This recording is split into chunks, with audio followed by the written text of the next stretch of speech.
demande en fait si vous avez appartenu à la République En Marche ces 2 dernières années. Ah oui. Qu'a fait le gouvernement auquel vous avez appartenu et Emmanuel Macron, tout juste arrivé au pouvoir? C'est la casse du Code du travail.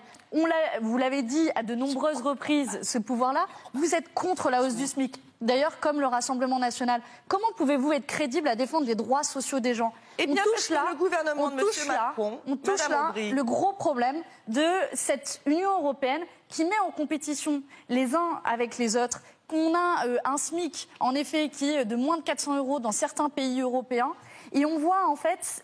Déjà, pour défendre le SMIC en France, défendre un SMIC européen, encore faut-il le défendre en France. Mais on voit concrètement qu'aujourd'hui, la grande difficulté de cette Union européenne, c'est de réguler sur les questions sociales. Aujourd'hui, qu'est-ce qui existe en matière de régulation au niveau européen? La semaine de travail à 48 heures. Pas de bol, l'Autriche a fait la semaine de travail de 60 heures. Vos alliés, M. Bardella, donc encore plus de temps de travail.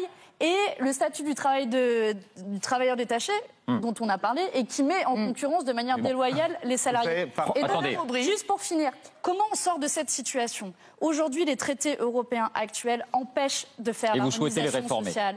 Et donc, c'est pour ça qu'il faut poser de nouvelles règles, où l'on posera notamment un SMIC à hauteur de 75% du salaire médian dans chaque État membre. Parce que ça fait 40 ans qu'on a essayé de le faire dans ces règles actuelles et on n'y arrive pas.